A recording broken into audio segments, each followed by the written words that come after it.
What's happening, Bills Mafia? Ryan Thomas here, back on the Thomas Take Sports Podcast. Very excited for this episode of the show. This is my top targets list for the Buffalo Bills 2021 offseason. I'll be diving into who I believe the Buffalo Bills should target during this free agency period and why, as well, playing Brandon Beane in this episode mostly.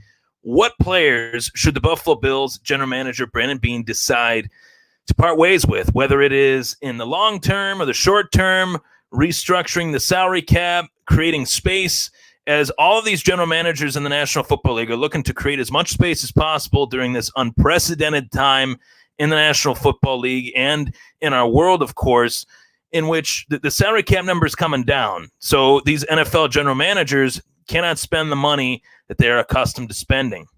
My name is Ryan Thomas. Thanks so much for tuning in. This is the Thomas Take Sports Podcast. I wanted to let you guys know that you could subscribe to the Thomas Take Sports Podcast on Apple Podcasts, Google Podcasts, Spotify. Obviously, you're tuning in live on Facebook.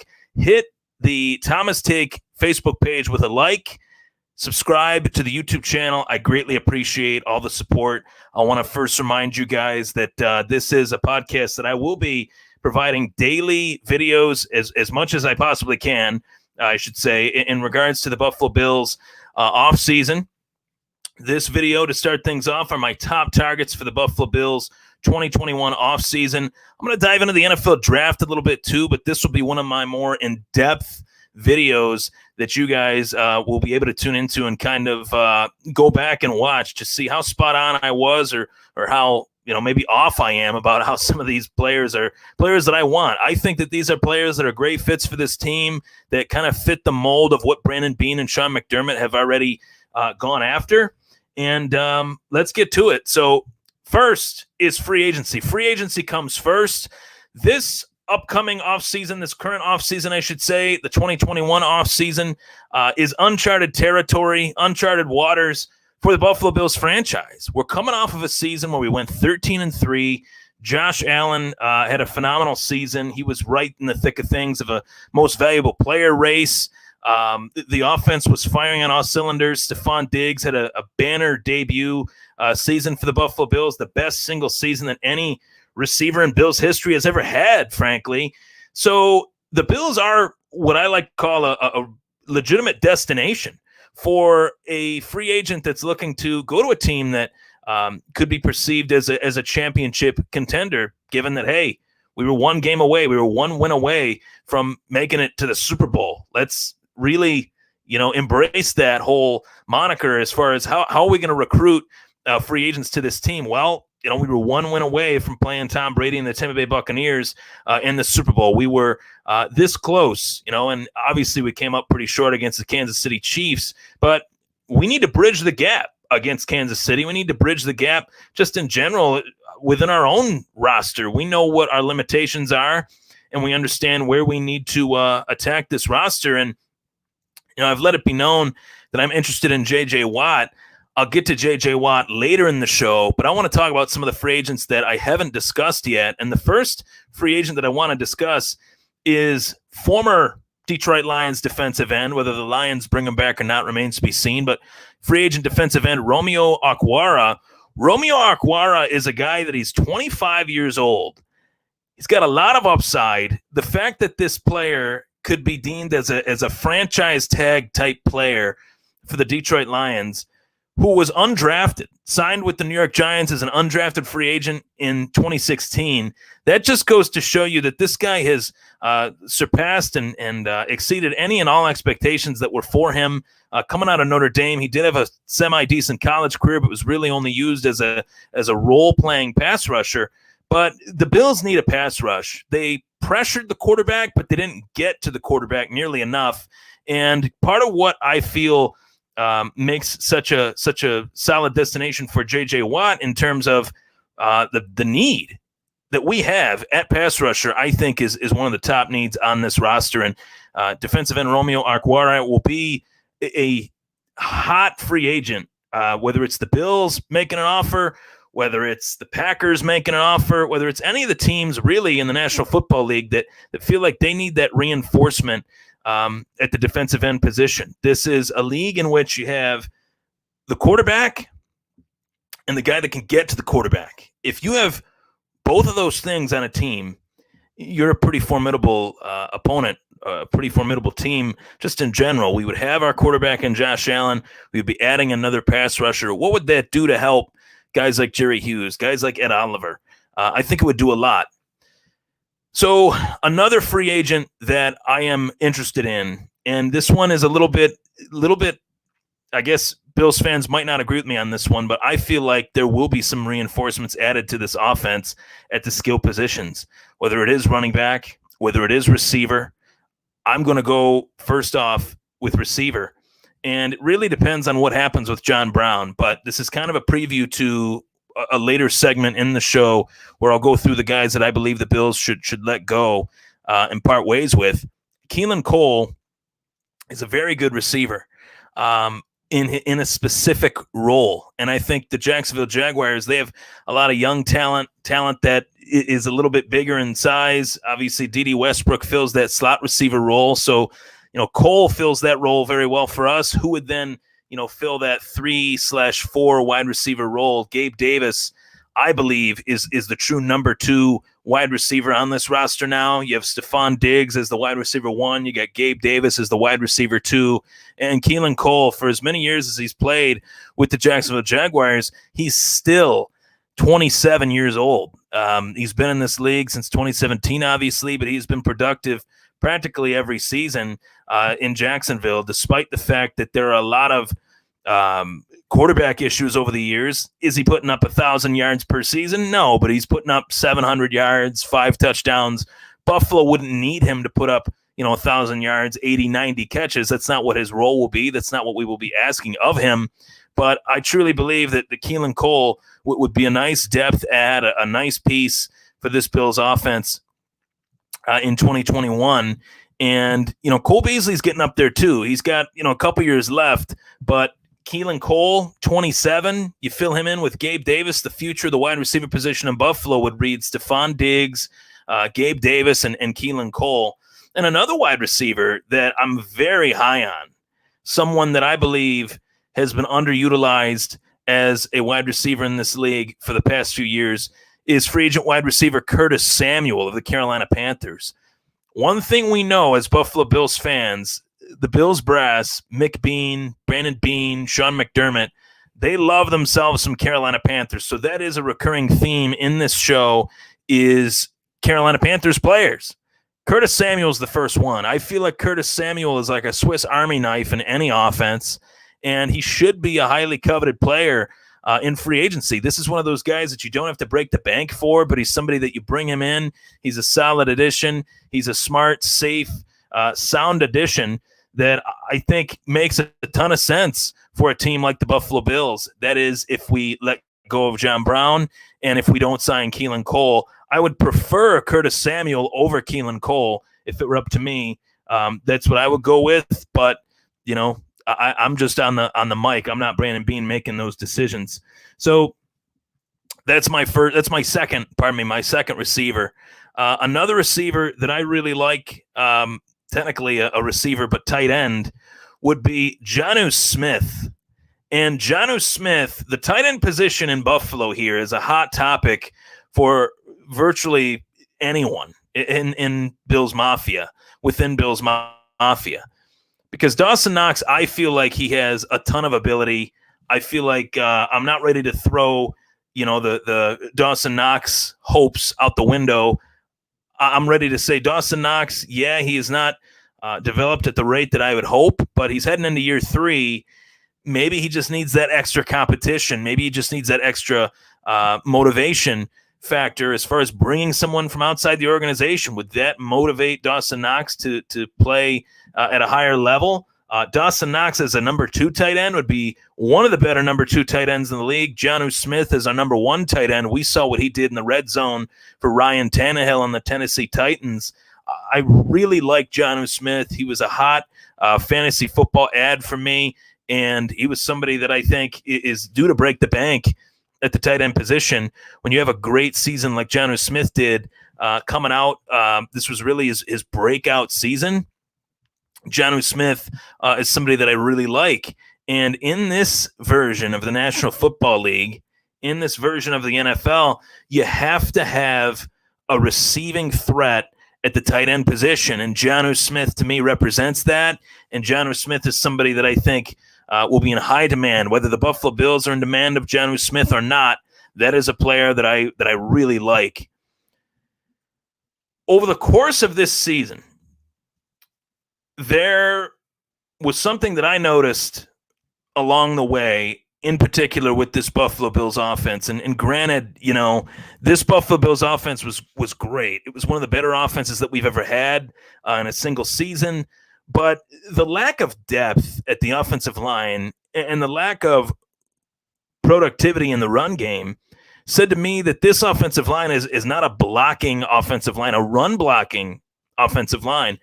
Who could we bring in via free agency that would represent that would add to that hole that we have within our offense? I'd say is a major hole right now.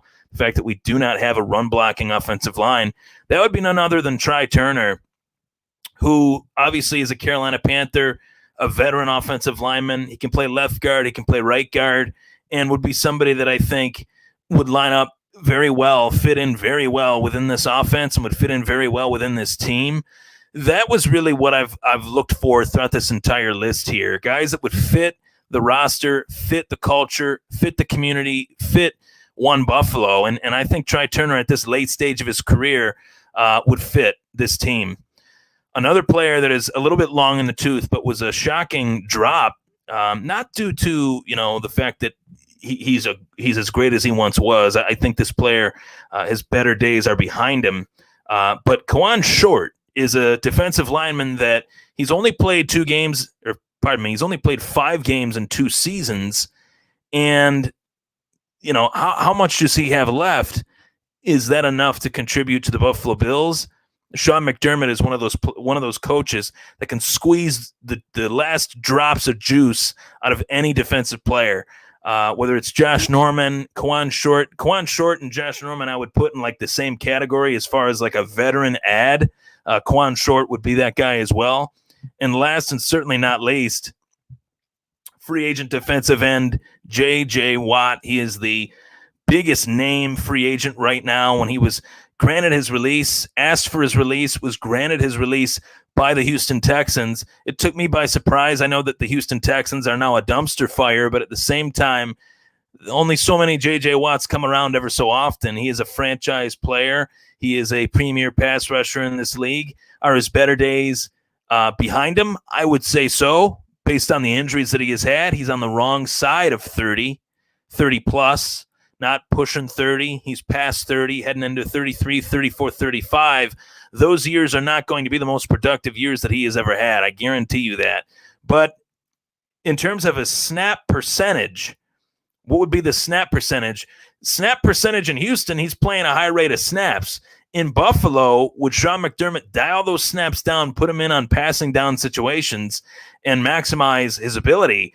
That's what Sean McDermott has done throughout his, defensive coordinator, defensive coaching career, whether it's as a D coordinator, as a secondary coach for the Eagles, D coordinator or secondary coach, D coordinator for the Carolina Panthers when they went to Super Bowl 50.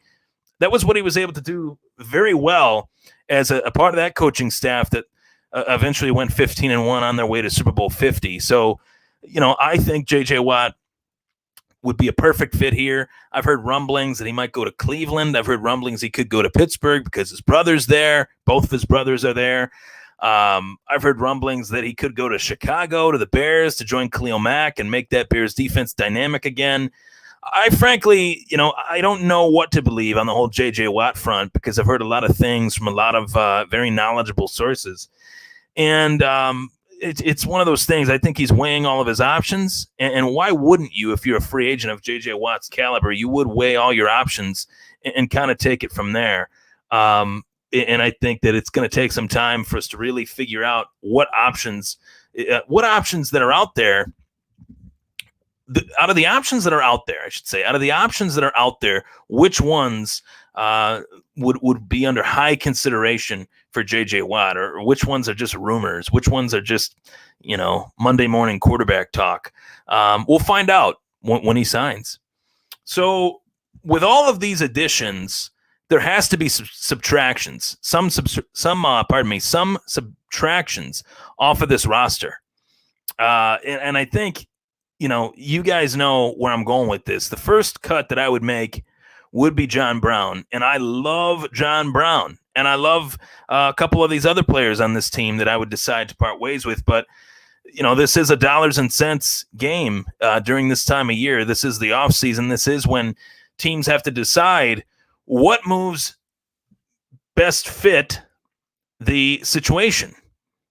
What moves are the best fit for the team? What moves are the best fit for the salary cap?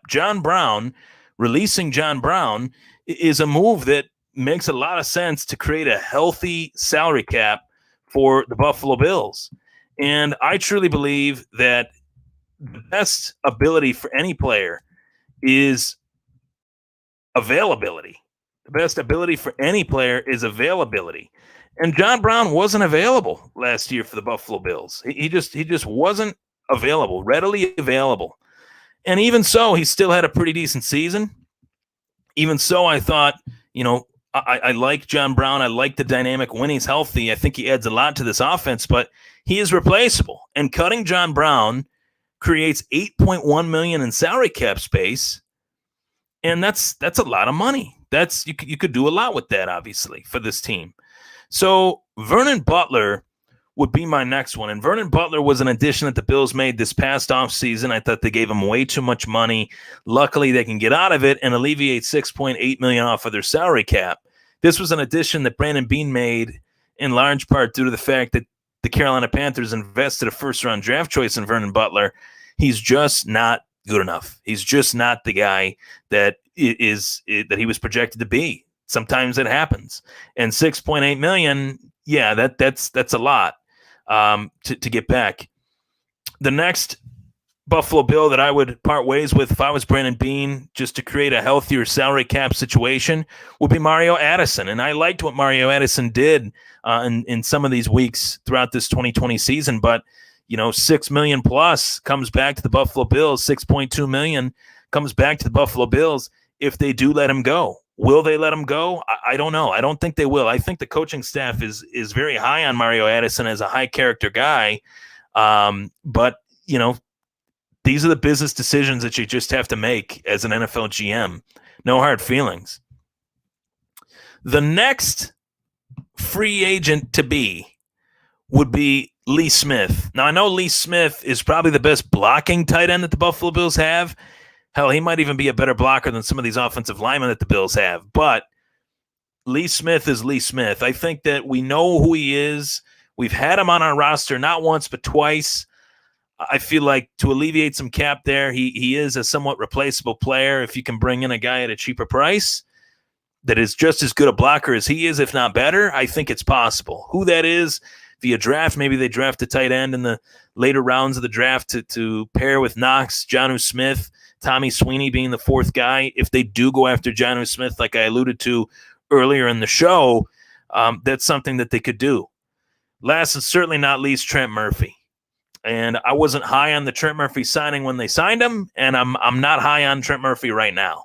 A lot of money put into Trent Murphy. A lot of money could come back to Buffalo if they decide to cut him. All in all, the Brown release is a little surprising. I won't lie. That's one that I'm not really over the moon with, releasing John Brown. But getting $8.1 million in salary cap space, injuries, limited production, his age, 31, come this April.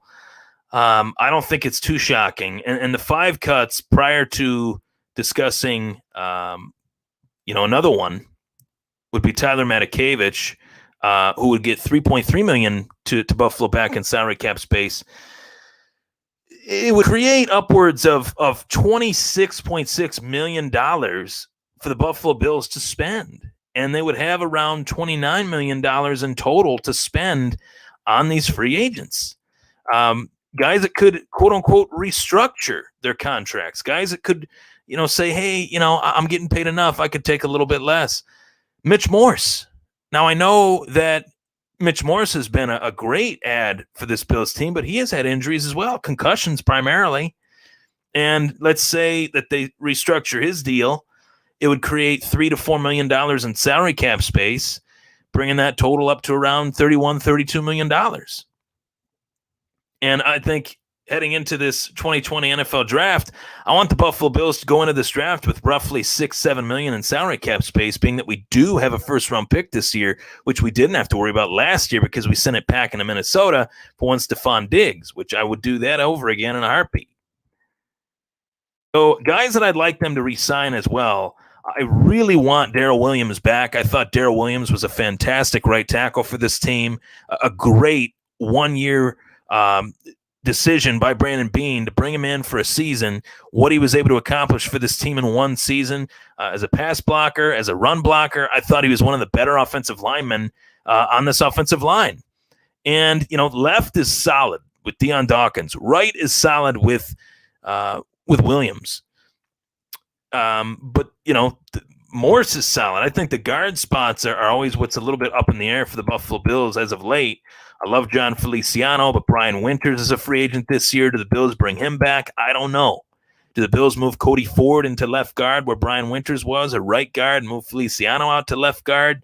I don't know. There's going to be a lot of shifting, I think, on that offensive line in order to create a better run-blocking offensive line. So I hope you guys enjoyed the show. That was my top targets for the Buffalo Bills 2021 offseason. Free agency is very important this year for the Bills. They have to add quality players at the right price to build this team up to a better version of itself heading into 2021 compared to 2020. The gap is so small. We got to bridge that gap, close that gap, and be a better team than we were in 2020. Leave no stone unturned. That's what Brandon Beane is all about. That's what I'm all about. And I'm Ryan Thomas. Thank you so much for tuning into the Thomas Take Sports Podcast. Take care, everybody. Go Bills.